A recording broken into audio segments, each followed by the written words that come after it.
On the night of September 18, 1980, deep in the quiet farmland of Damascus, Arkansas, inside a rural valley dotted with cattle pastures and gravel roads, the most dangerous weapon the United States had ever built sat hidden beneath the earth inside Missile Complex 374-7, a Titan II intercontinental ballistic missile standing over 100 feet tall, fueled by hypergolic propellants so volatile that a single spark could flash boil a human being into nothing, and at its very top rested a W-53 thermonuclear warhead with a yield of 9 megatons, capable of erasing a city and killing millions in an instant. Yet the men who worked in the silo that night treated it with the same calm professionalism a surgeon brings into an operating room, never imagining that a small mistake, a mistake measured in fractions of a second, was about to bring America closer to an accidental nuclear detonation than at any other time in the Cold War. The shift that evening was routine, with Air Force propellant transfer system technicians performing maintenance on the missile, wearing chemical suits that smelled faintly of rubber and sweat. Descending the long elevator into the underground complex where humming ventilation fans mixed with the distant drip of condensation and the low rumble of equipment that never slept. And among them was 19-year-old David Powell,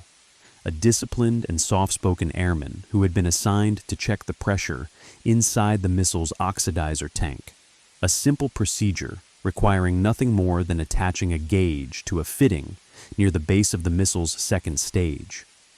a task he had performed before without incident. Yet this time, as Powell and his partner Chuck Parks approached the missile, something felt subtly off. Not fear, not anxiety, but the quiet tension that sometimes grips technicians when they work around machinery with the power to obliterate continents. Powell carried a long ratchet with a heavy 8-pound socket attached, a tool that had to be maneuvered carefully inside the cramped, towering chamber, where bright white floodlights illuminated the cylindrical body of the missile, making its smooth metallic skin look almost alive. And as he leaned in to adjust the fitting, the socket slipped from the ratchet head, a clean metallic click echoing through the silo as it broke free, falling through the air in what felt like slow motion, spinning end over end as Powell reached out instinctively, too late to grab it, and the socket bounced off the thrust mount of the missile's first stage before dropping into a dark void beneath the platform. The sound of metal hitting metal fading into the depth of the silo, and for a moment the two airmen simply froze, their minds catching up to what had happened, until suddenly they heard it. The unmistakable hiss of escaping nitrogen tetroxide oxidizer, a sound so sharp and wrong that both men's lungs seemed to seize because they understood instantly what the socket had done. Somewhere below them, it had struck the side of the missile's pressurized first-stage fuel tank, punching a hole the size of a coin into a container holding tens of thousands of pounds of corrosive, explosive oxidizer that needed only contact with hydrazine to ignite in a fireball hotter than molten steel. And now the toxic, reddish-brown fumes were filling the silo,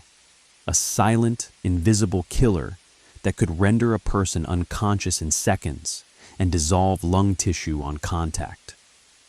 Alarms began howling through the underground complex, red lights flashing on control panels, claxons echoing through concrete corridors as Powell and Parks rushed for the exit,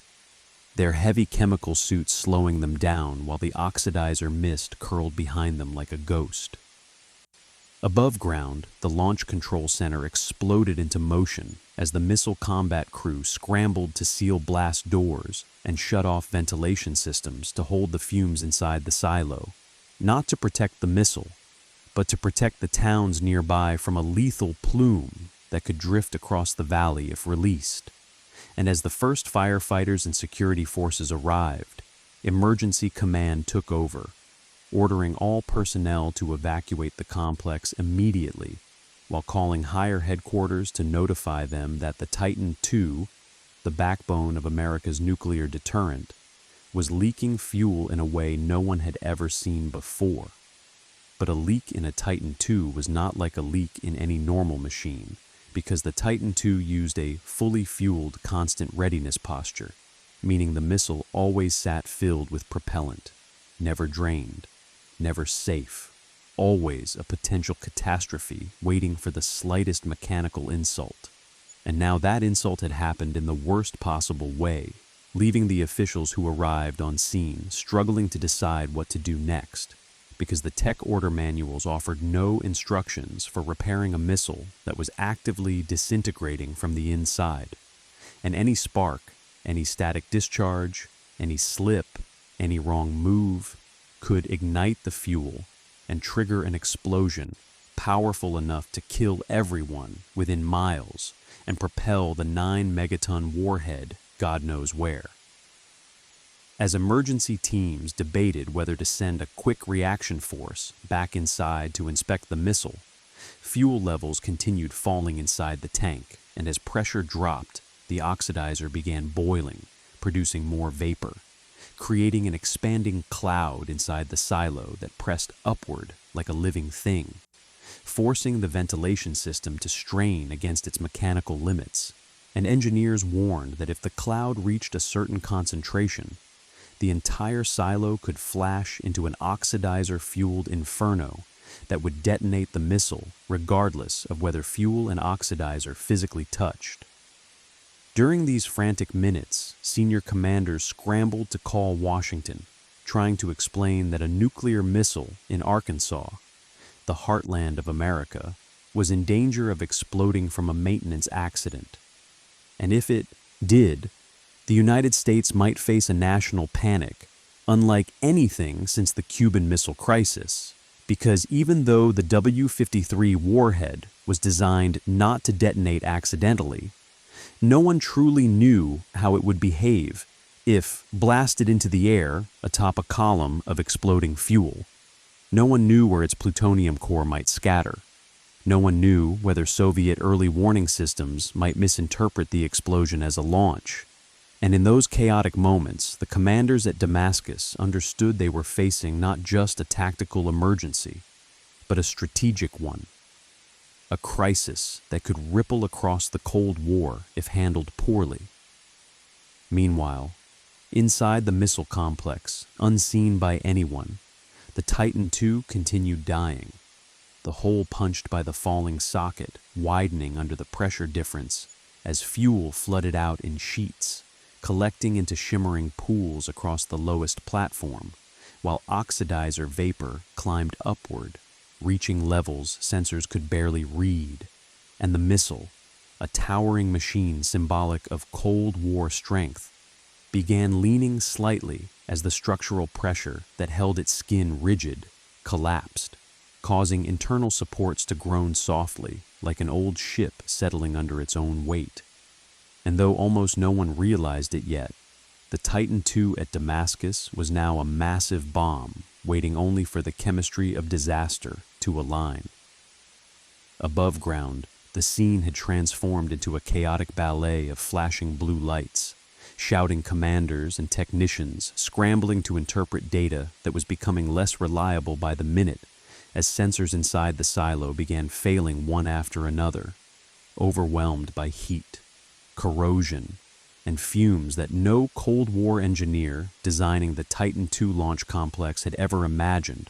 would saturate the entire chamber. And while commanders attempted to maintain control, the airmen who had fled the silo tried to explain what they had witnessed, describing the growing plume of reddish vapor billowing around the massive missile as if it were being swallowed by some otherworldly fog. And the officers who heard this knew that oxidizer vapors could accumulate to the point where they became an explosive fuel-air mixture, meaning the silo was now essentially a 150-foot deep bomb casing slowly filling with a deadly atmosphere. Despite this, leadership at Little Rock Air Force Base debated whether to re-enter the silo to stabilize the situation, because the Titan II's design meant that if enough oxidizer leaked out, the missile could collapse, fall over, rupture its remaining fuel tank, or worse, strike the warhead housing, and any of these outcomes would be catastrophic. So after long, fearful discussion, they authorized the propellant transfer system team to suit up and go back inside. An order that sent a ripple of dread through the young technicians, many of whom were barely older than teenagers. But none of them hesitated because their training and their sense of duty told them that failing to act might allow the entire missile to explode, potentially killing thousands and releasing radioactive material across Arkansas. The re-entry team descended into the silo wearing heavy chemical suits, visibility limited to a narrow window coated in anti-fog spray that did little to resist the swirling fumes, and when they reached the lower levels, they found the environment had become hellish. Metal walkways slick with oxidizer, droplets forming on railings and platforms where the acidic moisture was eating away at steel. And in the center of it all stood the Titan II, no longer a gleaming silver spear of American deterrence, but a sweating, hissing monster, leaking its own lifeblood as fumes curled upward, distorting its shape in the harsh lights like a mirage seen over desert heat. The airmen tried to reach the damaged area, but quickly realized they could not approach it. Visibility was nearly zero. Their chemical suits were beginning to degrade, and every surface they touched burned through the outer layer of their gloves. And as they attempted to retreat, one of the technicians suddenly collapsed, overwhelmed by fumes that had seeped into his suit, forcing his teammates to drag him up the elevator while his vision blurred and his lungs fought for breath. The catastrophic conditions forced commanders to order a full evacuation once more, and the missile complex was officially declared off-limits, left to its fate except for remote sensors that continued to transmit incomplete and increasingly horrifying data, showing tank pressures fluctuating wildly, structural integrity warnings cascading across screens, and heat building in the lower silo chamber where fuel was pooling into a volatile lake. Outside, fire crews and Air Force security forces established a perimeter, pushing back curious locals unaware that a single spark could level the surrounding countryside. And as night deepened, the situation inside the silo worsened. Oxidizer concentration reached levels so dense that technicians monitoring chemical sensors whispered to each other that the mixture now inside the silo had the explosive potential of a small tactical weapon. And yet, because hydrazine remained separated from the oxidizer by mere meters of failing structural support, all it would take was for the missile to shift, rupture, or collapse to unleash a detonation so violent that the warhead might be thrown from the silo like a stone from a slingshot. Sometime around midnight, commanders made a decision that would define the rest of the night. They approved sending yet another team into the silo, this time armed with measuring devices and instructions to try shutting down internal systems to prevent sparks. Their bravery unmatched as they stepped once again into a chamber that now resembled an industrial death trap, lights dimming as fumes thickened, the missile looming over them like a collapsing skyscraper. And while they worked, the warhead above them sat silently in its re-entry vehicle housing, an object whose serene, blunt shape gave no hint of the unimaginable energy packed inside its casing. From the upper levels, technicians watching camera feeds saw something that made their blood run cold. The missile looked slightly tilted, as if its base had softened, and structural engineers, upon hearing this, warned that the missile's first stage was losing integrity and might soon buckle, and if it buckled, the entire 100-foot tower of metal, fuel, oxidizer, and nuclear payload would fall, and no one could predict what would happen to the W-53 Warhead when a multi-ton missile collapsed underneath it. Minutes later, new alarms began wailing as tank pressures reached limits that technicians had never seen outside simulations. And as senior officers tried to determine whether to order another evacuation or push forward with another desperate attempt at containment, a loud metallic bang echoed through the silo, a sound that vibrated through the concrete walls and startled everyone on the surface. A sound that technicians feared was the first sign that the missile's internal framework was collapsing. Above ground, the quick reaction force scrambled to assess new readings, but the screens flickered with static and random data bursts, as if the silo's failing electronics were screaming their last warnings. And by 3 a.m., with oxidizer levels maxed out and pressure surges pushing the missile closer to failure, commanders made the decision to evacuate everyone within several miles, pulling firefighters, airmen, and officers back to a safe distance while the silo was left to its fate. A facility that cost millions, housed America's most destructive weapon, and was now a ticking time bomb in the dark Arkansas countryside. As the evacuation progressed, the missile stood alone beneath the earth, groaning under shifting weight, its tanks bulging, its surface sweating chemicals, and if any man standing outside the complex had been able to look through the concrete and steel into the chamber below, he would have seen something truly terrifying. A weapon designed to end civilization sitting on the edge of self-destruction, the falling socket having turned the most powerful tool of deterrence into an unintentional instrument of near-apocalypse. And while the crew waited in the darkness of the rural fields, staring toward the silo, none of them could know that the next moments would determine whether Arkansas remained on the map or vanished in a flash that would be remembered forever.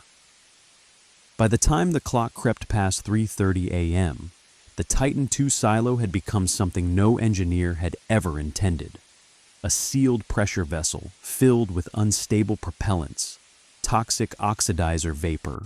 rising heat, and a 100-foot missile that was slowly losing its structural rigidity, like a skyscraper whose foundation had begun melting from the inside. And though commanders hoped the crisis might stabilize if they simply waited, the laws of chemistry and physics were now in control, indifferent to human timelines, because as oxidizer continued pouring out of the ruptured tank, the vapor cloud grew denser and heavier, sinking downward, pushing upward, filling every crevice and air pocket inside the complex until the entire silo was like a massive bomb, where the fuel and oxidizer were separated only by the thin metal skin and internal bulkheads of the missile itself. Engineers monitoring remote sensors noticed brief, frightening spikes, momentary surges in temperature or shifts in tank pressure, each one interpreted as a warning tremor, like small earthquakes before a volcanic eruption. While miles away, commanders debated evacuation zones, unsure whether the explosion, if it occurred, would simply demolish the silo or produce a blast so large that windows would shatter across Arkansas and the W-53 Warhead would be hurled into the night sky. In the quiet fields surrounding Damascus, the airmen and firefighters now stationed far from the silo sat in their trucks with engines idling, headlights off. The rural darkness broken only by red emergency strobes reflecting off dew-covered grass, their breath forming small clouds in the cold night as they watched the distant outline of the launch control facility illuminated by security lights, waiting for something, anything, to happen. And to fill the silence, several began talking quietly among themselves about the warhead at the top of the missile, the 9-megaton monster that had the power of roughly 3 times all the bombs dropped in World War II, including both atomic bombs. And though protocol stated that the warhead was inherently safe, None of the men truly believed that phrase meant what they needed it to mean, because they had all heard stories of other Titan incidents. Fires, leaks, explosions. None as severe as this, but all reminders that the Titan II system, despite its power, was an aging, temperamental relic, fueled by chemicals so volatile that technicians joked you could stir your coffee with them and dissolve the spoon instantly. And while these men waited outside, inside the silo, the situation quietly reached its breaking point, because the pressure differential between the interior of the oxidizer tank and the external cloud had reached a stage where the tank walls began to deform, bulging ever so slightly outward, causing tiny ripples of stress to travel up the missile's frame. And then, with a soft, almost delicate sound, too subtle for anyone on the surface to hear, an internal support bracket at the base gave way, and the missile shifted by a fraction of an inch. But in an environment this unstable, even that microscopic movement was enough to change everything. The oxidizer tank, now weakened, flexed against its own internal pressure,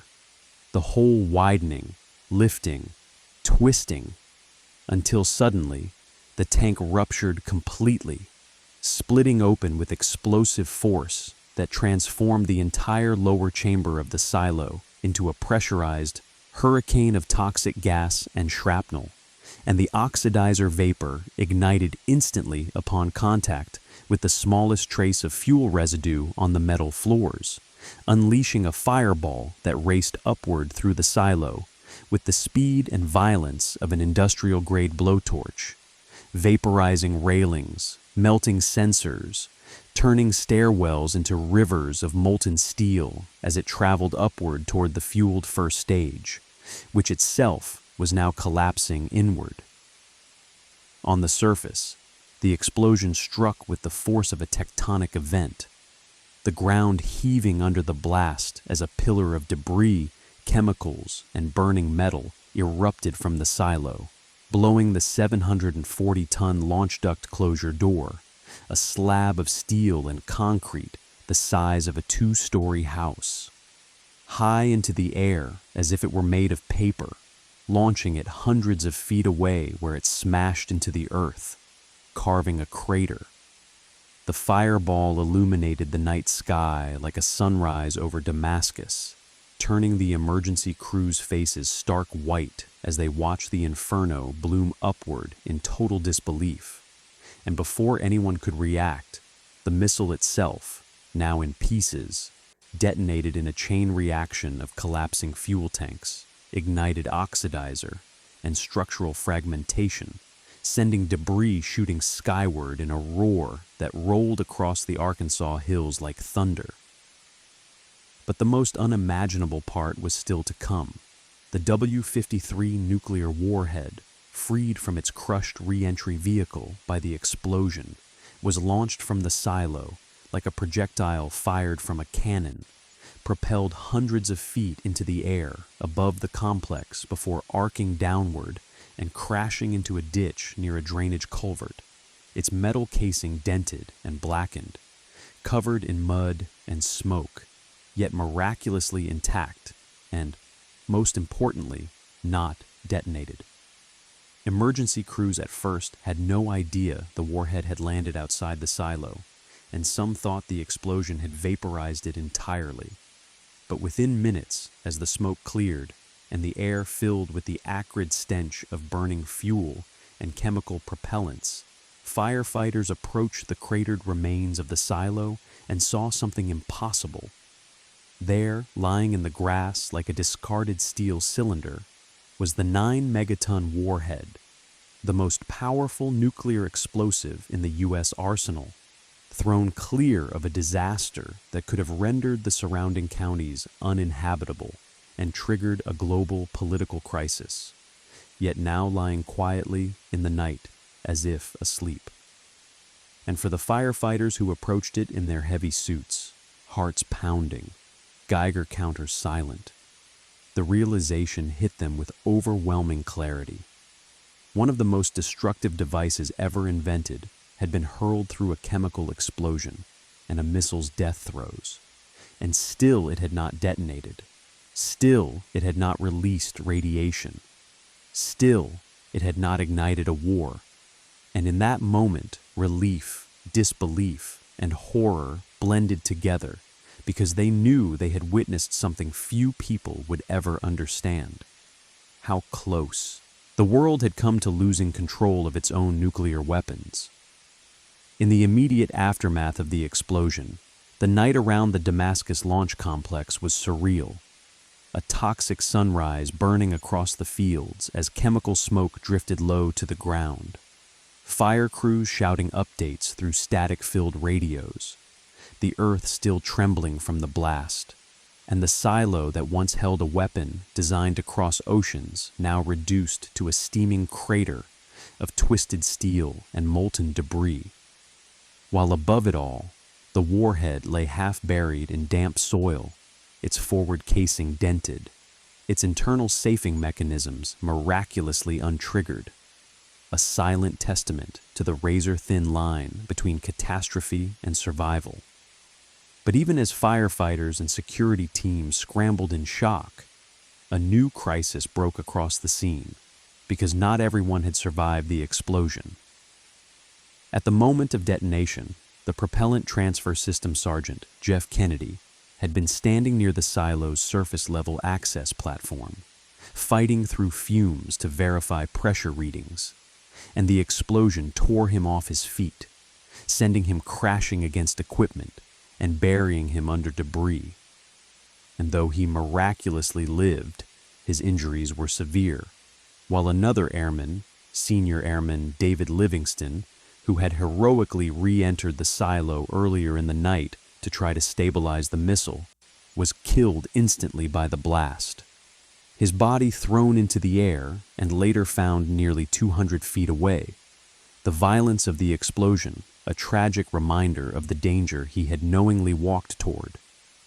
Emergency responders rushed into the chaos, dragging wounded men away from burning shrapnel and collapsing concrete, shouting for medics and handlers as chunks of red-hot metal continued to rain from the sky,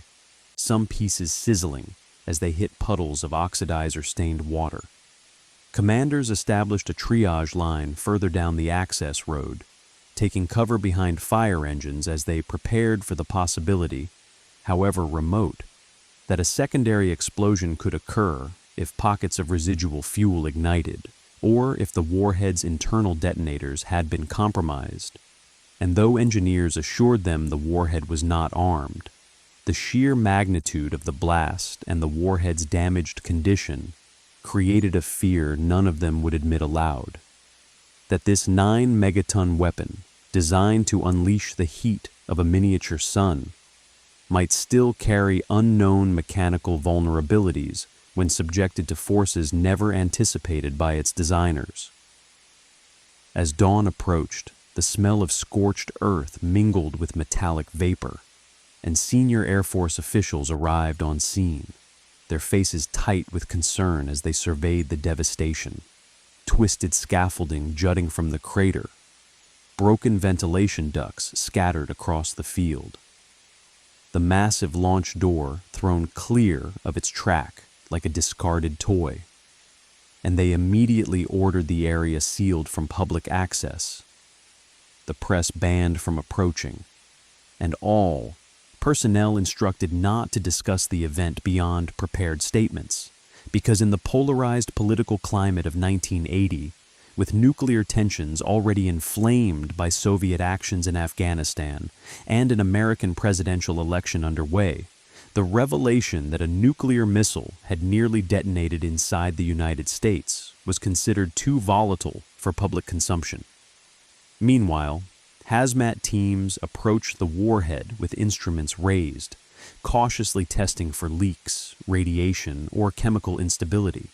But the readings came back normal, and engineers eventually confirmed that the warhead's internal components, its high explosive lenses, its uranium pit, its fusing assemblies, remained intact. a result that astonished even the most seasoned nuclear weapons experts, many of whom later admitted privately that the Damascus explosion should have destroyed the warhead or triggered a partial dispersal, yet it had not, a fact that left them with equal parts relief and dread,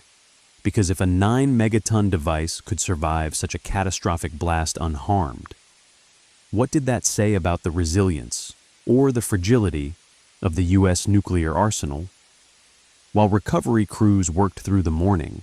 military police erected checkpoints on every road leading to the site, turning away curious locals who had heard the explosion and seen the fireball rise over the hills, some of them fearing a plane crash, others whispering rumors of a Soviet attack. And Air Force spokespersons issued vague statements about a fuel incident at a missile complex,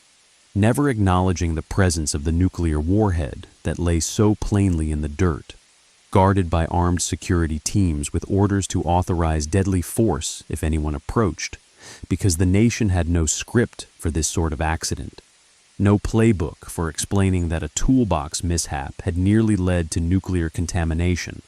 and possibly nuclear detonation in the middle of rural America. That afternoon, specialized weapons technicians arrived to secure the warhead, carefully lifting it with cranes fitted with shock-absorbing straps, placing it into a reinforced container before driving it under military escort to a classified facility for analysis.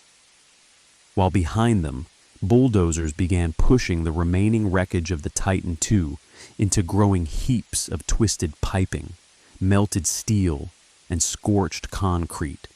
the last physical traces of a missile system the Air Force already considered outdated, but still relied upon as a cornerstone of deterrence. In the days that followed, internal investigations began piecing together a timeline of errors and events, an inexperienced technician handling a socket that should never have been used in the silo, leadership indecision that sent men repeatedly into a death trap,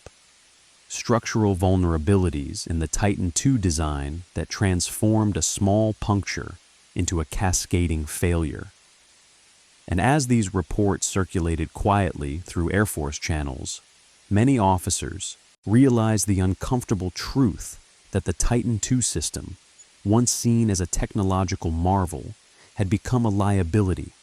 a Cold War relic whose volatile fuel and single warhead configuration made its risks outweigh its usefulness. Families of the injured and the fallen demanded answers, and though the Air Force awarded medals for bravery and acknowledged the sacrifice of Airman Livingston, much of the story remained hidden from the public for years, buried beneath classification and political fear. Yet among those who were there that night in Damascus, the memory never faded. The roar of the explosion, the light that turned night to day, the shock wave that felt like the earth itself tearing open, and the sight of that warhead lying calmly in the dirt. And many later reported that their greatest fear had not been dying, but the realization that the world might have ended not because of Soviet aggression, not because of geopolitical brinksmanship, but because a single socket slipped from a wrench inside a missile silo in Arkansas. A reminder that sometimes the Cold War's deadliest moments came not from conflict, but from human error colliding with humanity's most destructive inventions. In the weeks after the Damascus explosion, as investigators combed through fragments of metal and charred concrete, and families buried their dead or tended to the wounded, the Air Force and the broader U.S. government faced a difficult and politically explosive question. How close had the country truly come to a nuclear disaster, and could anything like this happen again? Because though official statements emphasized that the explosion posed no danger of nuclear detonation, the men who had worked around that warhead, who had seen it hurled skyward like a discarded shell, knew that such assurances were less about physics and more about calming a frightened nation. Privately, engineers acknowledged that while the warhead had not detonated, the explosion could easily have scattered plutonium across the region, contaminating farmland, rivers, and entire communities, and that the warhead's internal safety mechanisms, though robust, were never designed to endure the kind of fireball, shockwave, and aerodynamic trauma inflicted that night, leading some officials to quietly question whether America's nuclear arsenal was far more vulnerable to accidental catastrophe than policymakers were willing to admit. Meanwhile, Titan II crews across the country began expressing fear and resentment, knowing that their daily work involved maintaining missiles fueled with chemicals so volatile they could ignite spontaneously, housed in aging silos built in the early 1960s, using procedures that required extraordinary precision, but offered almost no margin for human error. And in the years that followed, pressure mounted from Congress, safety advocates, and even Air Force commanders to retire the Titan II system altogether, accelerating a decision already under consideration as the United States shifted toward smaller, more secure, multi-warhead systems like the Minuteman III. By 1987, every Titan II missile had been deactivated, its silos destroyed or repurposed, its warheads dismantled or reassigned, and the Cold War quietly closed a chapter on the most powerful single warhead missile the U.S. had ever deployed, a weapon of staggering destructive potential that had nearly destroyed parts of Arkansas because of a dropped socket, leaving behind a legacy that historians, nuclear experts, and military veterans would debate for decades. Was the Damascus accident a freak occurrence that could never happen again? Or was it a symptom of a far deeper truth about nuclear weapons? That any system dependent on human beings, fallible and exhausted, and rushing through late-night maintenance checks, carries an inherent risk no amount of engineering can fully eliminate.